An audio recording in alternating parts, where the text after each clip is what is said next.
जय हिंद बच्चों। आज हम पढ़ेंगे हिंदी व्याकरण का पाठ वाक्य विचार। इससे पहली वीडियो में मैं आपको बता चुकी हूँ कि मिश्र वाक्य क्या हैं। वाक्य के बारे में आपको बताया। वाक्य के दो अंग हैं, उद्देश्य और विधेय, उन दोनों के बारे में अलग अलग बताया आपको। फिर वाक्य के भेद के बारे में बताया। वाक्य के दो भेद होते हैं। वाक्य को दो वर्गों में बांटा गया है। दो प्रकार होते हैं, रचना के आधार पर और अर्थ के आधार पर। रचना के आधार पर वाक्य के तीन भेद होते हैं, सरल वाक्य, संयुक्त वाक्य और मिश्र वाक्य। सरल वाक्य और संयुक्त वाक्य मैंने आपको बताए। मिश्र वाक्य बताए। मिश्र वाक्य में क्या होते हैं, आश्रित उपवाक्य तीन प्रकार के होते हैं। कौन से? संज्ञा उपवाक्य, विशेषण उपवाक्य और क्रिया विशेषण उपवाक्य। क्रिया विशेषण को हम कैसे पहचान सकते हैं? इनमें कैसे योजक चिन्ह लगे होते हैं? जहाँ, जब, जैसे, जितना, इस तरह के योजक चिन्ह लगे होते हैं। ठीक है, अब आगे पढ़ते हैं। अब दूसरे आते हैं आपके अर्थ के आधार पर। अर्थ के आधार पर वाक्य के भेद। अर्थ के आधार पर वाक्य के 8 भेद हैं, इनको पढ़ लेते हैं। ये देखिए, अर्थ के आधार पर क्या है, 8 प्रकार होते हैं। कैसे? विधानवाचक, पहला है विधानवाचक। इसमें क्या होता है, किसी व्यक्ति, वस्तु अथवा स्थिति के विषय में कही गई सामान्य बात। सामान्य बात जो है वो वाचक होती है। विधानवाचक, इसमें जैसे चंद्रमा चमचमाता है, धूप में बड़ी गर्मी है, बादल बरसते हैं, मुझे बाजार जाना है। ये विधानवाचक आपके हो जाते हैं। ठीक है, इसकी पहचान और इसके उदाहरण हैं। फिर आता है आपका निषेधवाचक। निषेधवाचक में क्या होता है, निषेध मतलब नहीं का प्रयोग। ठीक है, इन वाक्यों में किसी क्रिया का निषेध प्रकट होता है। निषेध प्रकट होता है मतलब कि नहीं का प्रयोग किया जाता है। जैसे मैं नहीं जा सकूँगा, ठीक है ना, इसमें नहीं का प्रयोग हो गया। ऐसे ही वह आज पढ़ने नहीं आएगा, वह आज पढ़ने नहीं आएगा, नहीं का प्रयोग हुआ। इससे बहुत आसानी से हम पहचान सकते हैं। फिर सुरेश यहाँ नहीं है, सुरेश यहाँ नहीं है। फिर रमेंद्र काम नहीं करता। ठीक है, इसमें नहीं का प्रयोग हुआ। अब तीसरे हैं आपके आज्ञावाचक। आज्ञावाचक में क्या होता है, इन वाक्यों में आदेश, आज्ञा या निर्देश का बोध होता है। ठीक है, अब इसमें इसके उदाहरण देख लेते हैं। इसके उदाहरण क्या है, यहाँ मत रुकिए। इसमें क्या कर रहे हैं, आदेश दे रहे हैं या आज्ञा दे रहे हैं या निर्देश दे रहे हैं। ठीक है, उधर शोर मत कीजिए, यहाँ से जाइए, इसमें आज्ञा दे रहे हैं। उधर खड़े हो जाइए। ठीक है, तो इसमें क्या कर रहे हैं, हम आज्ञा दे रहे हैं या आदेश दे रहे हैं या निर्देश दे रहे हैं। फिर आते हैं आपके प्रश्नवाचक। इनमें क्या होता है, इन वाक्यों में प्रश्न पूछे जाने का बोध होता है। ठीक है, प्रश्न पूछे जाने का बोध होता है और इसमें प्रश्नवाचक चिन्ह लगा होता है। जैसे आप कहाँ रहते हैं, आप क्या काम करते हैं, आपका वह मित्र कहाँ पढ़ता है। ठीक है, तुम्हारे पिताजी की तबीयत अब कैसी है। ये इस तरह के वाक्य आ जाते हैं प्रश्नवाचक में। फिर आता है विस्मयवाचक। विस्मयवाचक में ये आपको पता ही है, इसमें क्या होता है, इन वाक्यों में आश्चर्य, हर्ष, घृणा, शोक आदि भावों की अभिव्यक्ति होती है। इसमें भावों की अभिव्यक्ति होती है। ठीक है ना, तो इसके उदाहरण क्या है, आहा कैसा सुंदर दृश्य है। ठीक है ना, ये और इस तरह का चिन्ह लगा होता है इसमें। ये विस्मय आदि बोधक होते हैं आपके, या विस्मयवाचक कहते हैं इन्हें, ऐसे शब्दों को। ठीक है, तो ये इसमें बहुत आसानी से आप पहचान सकते हैं। फिर है आपका ओहो कैसे बादल उमड़ कर आए हैं। ओहो कैसे बादल उमड़ कर आए हैं। फिर हाय बेचारा असमय ही चल बसा। ये सारे ये विस्मयवाचक हैं। ठीक है, और आते हैं आपके संकेतवाचक। ये छठा है आपका संकेतवाचक। इसमें क्या होता है, इन वाक्यों में एक काम का होना दूसरे पर निर्भर होता है। एक काम का होना दूसरे पर निर्भर होता है। जब बादल यहाँ पर गलत लिखा हुआ है, जब बादल छट जाएंगे, छट होगा ये। ठीक है ना, जब बादल छट जाएंगे तभी धूप निकलेगी। फिर है जब तुम आओगे तभी हम जा सकेंगे। फिर क्या है तीसरा, इसमें जब तक शोर बंद ना होगा पढ़ाई ठीक से नहीं हो सकेगी। ये छठ है, यहाँ पर छः, फै की जगह छः, छठ। ठीक है, फिर आते हैं इच्छावाचक। इच्छावाचक में क्या होता है, इन वाक्यों में कर्ता की इच्छा, कामना, आशा अथवा आशीर्वाद व्यक्त किया जाता है। ठीक है ना, इसमें क्या है, कर्ता की इच्छा, कामना, आशा और आशीर्वाद व्यक्त किया जाता है इसमें। जैसे ईश्वर हर काम में आपकी सहायता करे। फिर क्या है, मुझे पूर्ण आशा है कि एक दिन तुम अवश्य बड़े आदमी बनोगे। फिर तुम सदैव स्वस्थ और प्रसन्न रहो। इसमें क्या, जो करता है वो क्या कर रहा है, इच्छा, कामना, आशा और आशीर्वाद प्रकट कर रहा है इन वाक्यों में। फिर आता है आपका संदेहवाचक। इन वाक्यों में कार्य के होने अथवा करने को लेकर संदेह प्रकट किया जाता है कि वो कार्य होगा या नहीं होगा, संदेह है। ठीक है ना, डाउट है। कदाचित आज वह नहीं आएगा, कि आज वह नहीं आएगा, कदाचित लगाया इसमें। शायद उसे कल बुखार था, हो सकता है वह समय पर ना आ सके। इस तरह के वाक्य आ जाते हैं। ये हो गए आपके अर्थ के आधार पर 8 भेद। ठीक है, वाक्य के अर्थ के आधार पर 8 भेद, रचना के आधार पर 3 भेद हैं, सरल वाक्य, संयुक्त वाक्य और मिश्र वाक्य। और अर्थ के आधार पर आपके 8 भेद हैं। कौन कौन से, विधानवाचक, निषेधवाचक, आज्ञावाचक, प्रश्नवाचक, विस्मयवाचक, संकेतवाचक, इच्छावाचक और संदेहवाचक। ठीक है, अब इन वाक्यों को परिवर्तन देखेंगे कि हम इनको कैसे बदल सकते हैं। परिवर्तन मतलब इन वाक्यों को बदलना। रचना के आधार पर किस तरह से है, सरल वाक्य से संयुक्त वाक्य बनाना।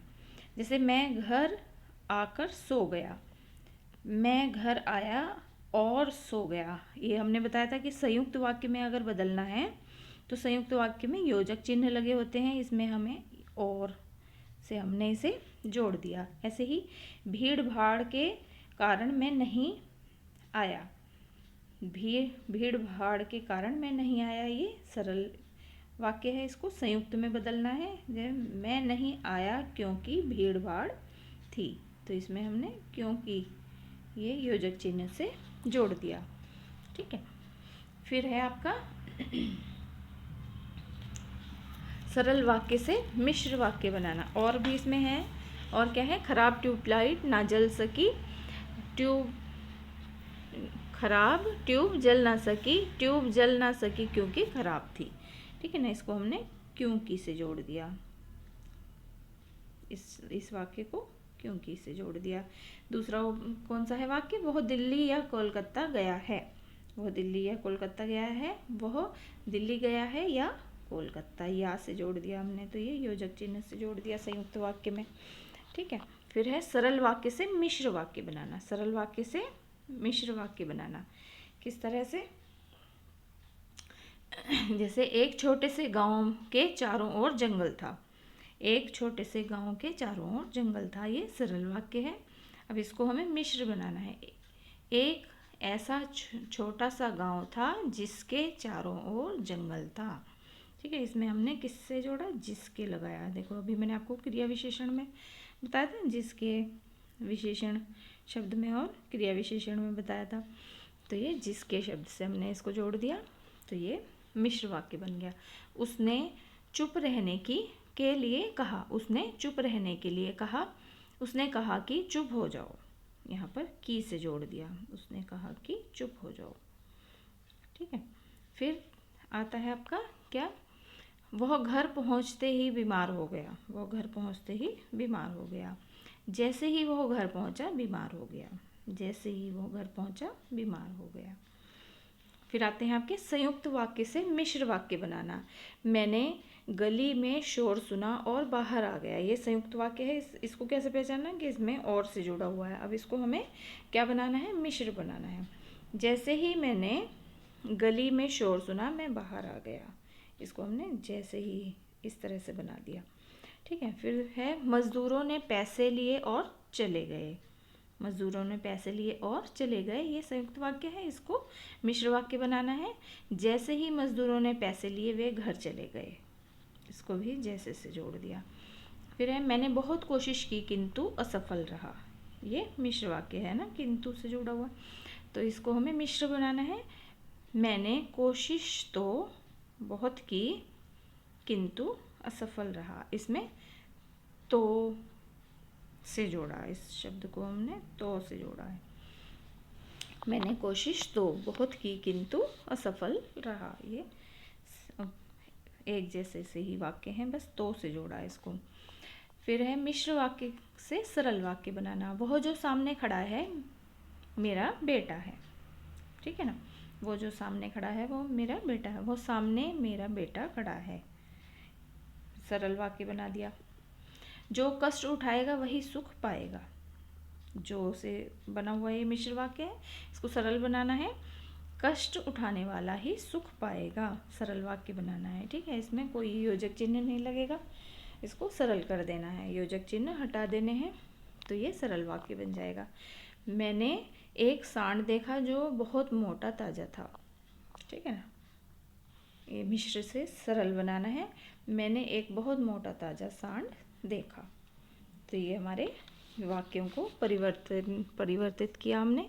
ये रचना के आधार पर वाक्य थे, इनको हमने परिवर्तित किया, सरल वाक्य से संयुक्त बनाया, सरल से मिश्र बनाया, संयुक्त से मिश्र बनाया, मिश्र से सरल बनाया, ठीक है। अब आ जाते हैं अर्थ के आधार पर जो भेद हैं उनको हमें परिवर्तित करना है कि किस तरह से ये परिवर्तित होंगे, देखना है। जैसे विराट कोहली विश्व का सफलतम कप्तान है, इसको प्रश्नार्थक में बदलना है, यहाँ पर लिखा हुआ ना, देखो ये प्रश्नार्थक में बदलना है आपको। तो यहाँ पर क्या हो गया, क्या विराट कोहली विश्व का सफलतम कप्तान है, फिर प्रश्नवाचक चिन्ह लगा दिया गया इसमें, तो ये इसमें हमने बदल दिया इसको। फिर दूसरा पूछा गया है सचिन को कौन हरा पाया, सचिन को कौन हरा पाया, तो ये इसको हमें किस में बदलना है, निषेधार्थक में, ठीक है, निषेधवाचक में या निषेधार्थक में बदलना है। जैसे सचिन को कोई नहीं हरा पाया, नहीं से जोड़ दिया, क्या होता है, निषेधवाचक वाक्यों में नहीं का प्रयोग किया जाता है, ठीक है ना।